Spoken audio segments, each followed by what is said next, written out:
বাগদাদের উপকণ্ঠে ছোট্ট এক গ্রাম কাশিমপুর। গ্রামে ছিল এক দরিদ্র কাঠমিস্ত্রি, নাম তার ইউসুফ। বয়স 42। স্ত্রী আর 2 ছেলে মেয়েকে নিয়ে তার সংসার। ঘরে অভাব লেগেই থাকতো, কিন্তু ইউসুফের মুখে কখনো অভিযোগ শোনা যেত না। প্রতিদিন ফজরের পর সে বাজারে যেত, কাঠের কাজ করত। কাজ শেষ করে আবার মাগরিবের আগেই ফিরে আসতো। যা আয় হতো তা দিয়ে কোনো রকম দিনকাল চলতো। রাতে সে কোরআন পড়তো আর ছেলে মেয়েদেরকে বলতো দুনিয়ার ধন শেষ হয়ে যায়, কিন্তু আল্লাহর সন্তুষ্টি আর ভালো চরিত্র সাথে যায়। একদিন গ্রামে খবর এলো বাগদাদের বড় ব্যবসায়ী আব্দুল ইবনে হাসান গ্রামে আসছেন। তিনি দানশীল মানুষ, যে কোনো গরিব মানুষকে সে সাহায্য করেন, তবে তার একটা শর্ত আছে, সৎ হতে হবে। গ্রামের সবাই খুশি, ইউসুফও গেল। লাইনে দাঁড়িয়ে থাকতে থাকতে মনে ভাবলো, আমি যদি কিছু টাকা পাই তাহলে আমার সন্তানকে মাদ্রাসায় পড়াতে পারবো, মেয়ের জন্য একটু ভালো কাপড় কিনতে পারবো। দেখতে দেখতে এক সময় তার পালা এলো।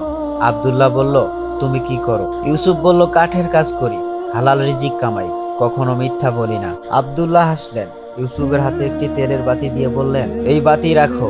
এই বাতি সাধারণ বাতি নয়, এতে বরকত আছে, তুমি এটা জ্বালাবে, তবে শর্ত শুধু একটাই, এই বাতি তখনই জ্বলবে যখন অন্য কারো উপকার হবে, নিজের জন্য না। ইউসুফ অবাক হলেন, বাতি নিয়ে বাড়ি ফিরলেন।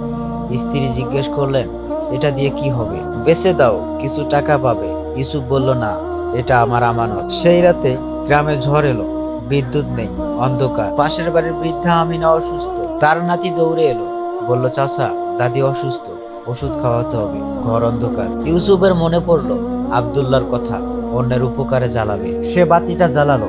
আশ্চর্য, বাতির আলো এত উজ্জ্বল ছিল যে পুরো ঘর আলোকিত হলো। আমিনা বিবি ওষুধ খেলো, সুস্থতা ফিল করলো। পরদিন থেকে অদ্ভুত সব ঘটনা ঘটতে শুরু করলো। যেই বিপদে পড়তো ইউসুফ বাতি জ্বালাতো, সমস্যা মিটে যেত। একদিন নদীতে নৌকা ডুবে যাচ্ছিল, ইউসুফ বাতি জ্বালালো, নৌকা কিনারে ফিরে এলো। কিছুদিনের মধ্যে গ্রামে গুঞ্জন উঠলো, ইউসুফের কাছে জাদুর বাতি আছে। কিন্তু ইউসুফ কাউকে বোঝালো এটা জাদু না, এটা নিয়তের বরকত। ইউসুফ বলল, আমি এটা কখনো নিজের স্বার্থে জ্বালাইনি। একদিন গ্রামের মসজিদের ইমাম সাহেব তাকে ডাকলেন, বললেন, ইউসুফ, তুমি জানো এই বাতির আসল রহস্য কি? ইউসুফ বললেন, না হুজুর, আমি তো জানি না। ইমাম বললেন, এই বাতি কোনো জাদুর জিনিস না, এটা একটা পরীক্ষা। আব্দুল্লাহ ইবনে হাসান বোঝাতে চেয়েছিলেন তুমি অভাবের মাঝেও সৎ থাকো কিনা। ইউসুফ, তুমি সত্যি পারলে। এই বাতির আলো আসলে তোমার নিয়তের আলো। যখন তুমি নিঃস্বার্থভাবে অন্যের জন্য কিছু করো, আল্লাহ তোমার জীবন আলোকিত করে দেয়। ইউসুফ চুপ করে শুনলো, তার চোখ ভিজে গেল। ইউসুফ বুঝলো আসল ধন টাকা না, আমানতদারি। কয়েক মাস পর আব্দুল্লাহ আবার আসলেন। এসে দেখলেন ইউসুফ আগের মতোই গরিব, কিন্তু গ্রামের সবাই তাকে সম্মান করে।